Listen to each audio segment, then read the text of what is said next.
Hello all and welcome to be updated. So మనం జనరల్గా ట్రిప్స్కి వెళ్తూ ఉంటాం. సో మీ ఫ్రెండ్స్తో కానివ్వండి ఆర్ మీ ఫ్యామిలీస్తో కానివ్వండి వేరే ట్రిప్స్కి వెళ్తూ ఉంటారు. వెళ్ళినప్పుడు అక్కడ మెమరీస్ క్యాప్చర్ చేయడానికి మనకి one of the best option, so one and only option photography.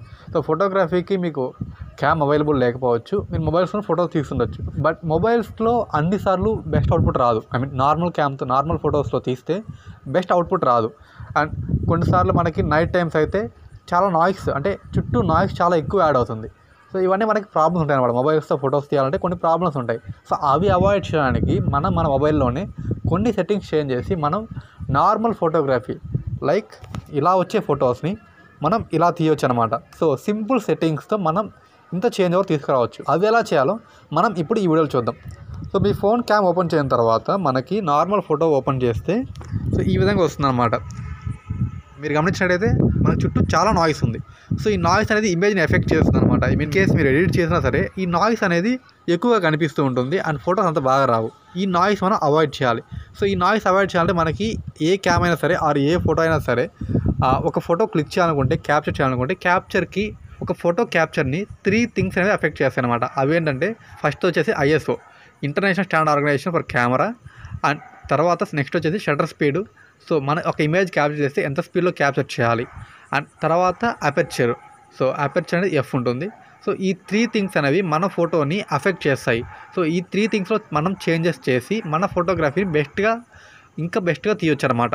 So అవి ఎలా చేంజ్ చేయాలో చూద్దాం. సో మనం క్యామ్ ఓపెన్ చేసిన తర్వాత మనకి ఇక్కడ కింద వచ్చేసరికి బ్యూటీ పక్కన ప్రో అనే ఆప్షన్ ఒకటి ఉంటుంది. ప్రో అనే ఆప్షన్ ఓపెన్ చేసిన తర్వాత మనకి ఈ విధంగానే వస్తాయన్నమాట. ISO, S, white balance, auto focus, ఇట్లా ఫస్ట్ టైం చూసే వాళ్ళకి ఆర్ ఫస్ట్ టైం ఫొటోస్ తీయాలనుకుంటే ఈ మోడ్లోకి వస్తే చాలా కొంచెం కన్ఫ్యూజింగ్గా ఉంటుంది. ఇవన్నీ అర్థం కావాలన్నమాట. సో ఇప్పుడు నేను ఎక్స్ప్లెయిన్ చేస్తాను ఏంటనేది. ముందు చెప్పినట్టే మనకి 3 ఫ్యాక్టర్స్ ఎఫెక్ట్ చేస్తాయి: ISO, S, F. F అనేది అపెర్చర్. అపెర్చర్ అనేది కొన్ని ఫోన్స్కి రావన్నమాట. కొన్ని ఫోన్స్కి కాస్ట్ పరంగా కానీ ఆర్ మ్యానుఫ్యాక్చరింగ్ పరంగా కానీ F అనేది ఉండదు. ప్రజెంట్ వస్తున్న ఫోన్స్కి అయితే చాలా ఫోన్స్కి అయితే F అనేది ఉంది. నా ఫోన్ అయితే ఓల్డ్ మోడల్, F అనేది అవైలబుల్ లేదు. నేను 2 ఓన్లీ ISO, Sతోనే మనం మేనేజ్ చేసుకోవాలి. సో ఇప్పుడు మనం ISO అంటే చూద్దాం. ISO అనేది ఒక కెమెరాకి ఇమేజ్ క్యాప్చరింగ్కి స్టాండర్డ్స్ ఉంటాయన్నమాట. లైక్ 100, 200, 300. లైట్ని ఎంత అలౌ చేయాలి, ఒక క్యామ్లోకి లైట్ని ఎంత అలౌ చేయాలని దాన్ని బట్టి మన ISOలో స్టాండర్డ్స్ ఉంటాయి. 100, 200 to 3200 వరకు ఉంటాయన్నమాట. సో దీన్ని మనం చేంజ్ చేసుకోవాలి.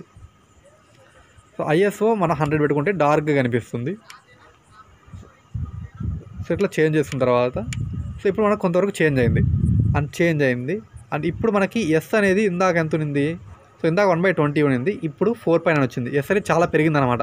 సో ఇమేజ్ మొత్తం డీటెయిల్స్కి రావాలి కాబట్టి సో ఇప్పుడు మనం Sని తగ్గించాలి. S అంటే ఒక ఇమేజ్ క్యాప్చర్ని ఎంత స్పీడ్లో క్యాప్చర్ చేయాలి మనం క్లిక్ చేసిన వెంటనే. లైక్ 1 సెకండ్ కానీ బిలోనా. ఇట్లా జనరల్గా వీడియోస్ తీస్తుంటే వీడియోలో షటర్ స్పీడ్ ఎలా ఉంటుందంటే ఫ్రేమ్ రేట్కి డబల్ ఉండాలి. లైక్ ఇప్పుడు మీరు 25 ఫ్రేమ్స్లో షూట్ చేస్తున్నారా, షటర్ స్పీడ్ అనేది 1/60 ఉండాలి ఆర్ 1/50 ఉండాలి. లేదు మీరు 60 ఫ్రేమ్లో షూట్ చేస్తుంటే 1/120 ఉండాలి. 1/120 అబవ్ ఉన్నా పర్లేదు, కానీ బిలో అయి ఉంటే మాత్రం మీకు ఆ మోషన్ అనేది సరిగ్గా క్యాప్చర్ అవ్వదు, బ్లర్గా వస్తుంది, మోషన్ బ్లర్ ఎక్కువ ఉంటుంది. సో ఈ విధంగా మనం షటర్ స్పీడ్ని చేంజ్ చేసుకోవాలి.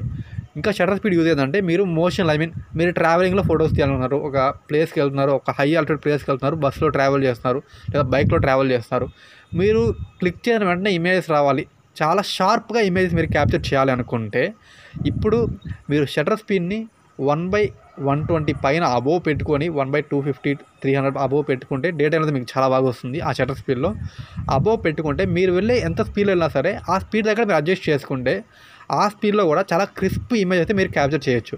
సో ఏ డీటెయిల్ మిస్ అవ్వకుండా, షేక్ అవ్వకుండా, బ్లర్ అవ్వకుండా మీరు ఆ ఇమేజ్ని క్యాప్చర్ చేసుకోవచ్చు అనమాట. సో ఈ విధంగా మనం షటర్ స్పీడ్ అనేది చాలా యూజ్ అవుతుంది.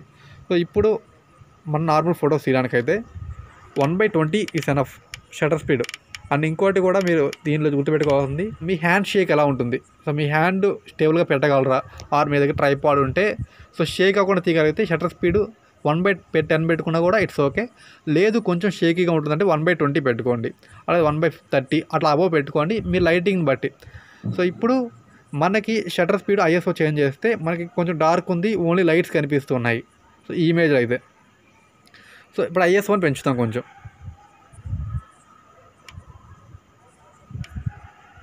So 400, 800 and 600. సో 600 వస్తే మనకి కొంచెం మళ్ళీ మన నాయిస్ అయితే యాడ్ అవుతుంది. So 800 again. సో ఈ విధంగా ఏదైనా సరే ఒక ఇమేజ్ని క్యాప్చర్ చేయాలనుకుంటే మీరు ఐఎస్ఓని వీలైనంత పాసిబుల్గా లోలో పెట్టుకొని ట్రై చేయండి. సో ఐఎస్ఓ ఎంత లో ఉంటే అంత బాగుంటుంది ఇమేజ్. ఐ మీన్ అంత నాయిస్ అనేది అలౌ అవ్వదు అనమాట లోపలికి. నాయిస్ అనేది మనం రెడ్యూస్ చేసుకోవచ్చు. సో 1000 అబోవ్ వచ్చే కొద్దీ నాయిస్ పెరుగుతుంది. సో ఏదైనా సరే మీరు 1000 లోపే ట్రై చేయండి ఐఎస్ఓని ఎప్పుడు కూడా. నైట్ టైం కాబట్టి మనకి ఐఎస్ఓ తక్కువ పెట్టుకుంటే 1000 లో పెట్టుకుంటే కొంచెం డార్క్గానే ఉంటుంది. బట్ డే టైంలో మీరు ఇదే స్టాండర్డ్స్తో మీరు ఫొటోస్ తీస్తే చాలా బాగుంటుంది అండ్ చాలా బాగా వస్తాయి ఫొటోస్ కూడా. అండ్ నెక్స్ట్ వచ్చేసి థర్డ్ అపర్చర్ అయితే నా ఫోన్లో అవైలబుల్ లేదు. అపర్చర్ అంటే మన లైట్ ఎంత ఐ మీన్ మన క్యామ్లో లెన్స్ ఉంటాయి కదా ఫోటో క్లిక్ చేయడానికి, ఆ లెన్స్ ఎంత లైట్ అలౌ చేయాలని చెప్పి అయితే అపర్చర్ డిసైడ్ చేస్తుంది. ఐ మీన్ అపర్చర్ ఎక్కువ ఉండే కొద్దీ ఆ లైట్ని యాక్సెప్ట్ చేసే సెన్సారు వైడ్ అవుతుంది అండ్ అపర్చర్ తగ్గే కొద్దీ ఆ సెన్సారు నారో అవుతుంది. అండ్ నారో అయితే మనకి లైట్ తక్కువ వస్తుంది. తక్కువ లైట్ అనేది మన ఫోన్లోకి మన లెన్స్లోకి ఎంటర్ అవుతుంది. అండ్ అపర్చర్ ఎక్కువ ఉంటే ఎక్కువ లైట్ ఎంటర్ అవుతుంది అనమాట. ఆ ఎక్కువ లైట్ ఎంటర్ అయినప్పుడు మనకి ఓవర్ ఎక్స్పోజర్ అవ్వడం ఇట్లా ఇష్యూస్ ఉంటాయి. సో ఆ లో ఎక్స్పోజర్కి మనం ఆ ఎఫ్ని మనం కంట్రోల్ చేసుకోవాలి. ఎఫ్ ఎప్పుడు 5.6 అలా ఉండేలా చూసుకోండి. సో ఆ సెట్టింగ్స్ మనం ట్రై చేస్తే ఎఫ్లో బాగుంటుంది. అపర్చర్ అనేది బాగా పెట్టుకుంటే మనకి ఫొటోస్ ఇంకా బాగా వస్తాయి. సో ఫస్ట్ మనం ఈ 2తో మేనేజ్ చేద్దాము. ఈ 2తో మనకి ఇలా వచ్చింది ఇమేజ్, ఇలా వస్తుంది. ఆ తర్వాత ఫోకస్ వచ్చేసరికి ఆటో ఫోకస్ ఉంటుంది. మనం మైక్రో ఇమేజ్ చాలా దగ్గరగా ఉన్న ఫ్లవర్స్ కానివ్వండి, ఇంకేమైనా మైనర్ డీటెయిల్స్ తీయాలనుకుంటే సో ఇక్కడ మన ఫోకస్ ఇలా సెట్ చేసుకోవచ్చు, manual focus. So focus change అవ్వకుండా ఊరికే మనం ఇట్లా చేంజ్ చేసుకోవచ్చు అనమాట, ఇట్లా స్టిక్ చేసుకోవచ్చు.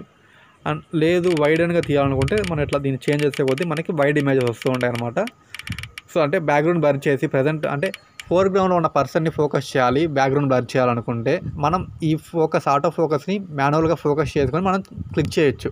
లైక్ ఫోర్గ్రౌండ్లో ఒక ఇమేజ్, బ్యాక్గ్రౌండ్లో ఒక ఇమేజ్, ఆ తర్వాత మిడిల్లో ఒక పర్సన్ పెట్టి ఫోర్గ్రౌండ్ బ్యాక్గ్రౌండ్ బ్లర్ చేయాలనుకుంటే ఈ ఫోకస్ సెట్టింగ్స్ మనం చేంజ్ చేస్తే ఆ పర్సన్ మాత్రమే హైలైట్ అయ్యి ఫోర్గ్రౌండ్ అండ్ బ్యాక్గ్రౌండ్ రెండు బ్లర్ అవుతాయి అనమాట.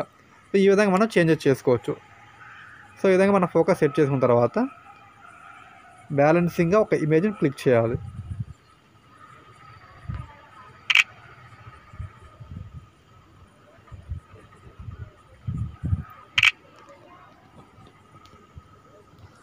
సో ఇలా మనకి ఒక ఇమేజ్ వచ్చింది.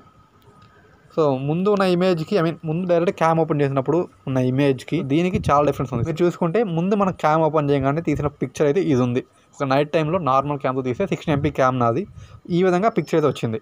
అండ్ దీన్ని మనం మన టెక్నిక్స్తో మన ఫోన్లో ఉన్న టెక్నిక్స్ యూజ్ చేసి చిన్న మ్యానిపులేషన్స్, ఆ చిన్న మోడిఫికేషన్ చేసి ఇమేజ్ క్యాప్చర్ చేస్తే మనకి ఈ విధంగా వచ్చింది. సో చూడండి ఎంత డిఫరెన్స్ అయితే ఉందో.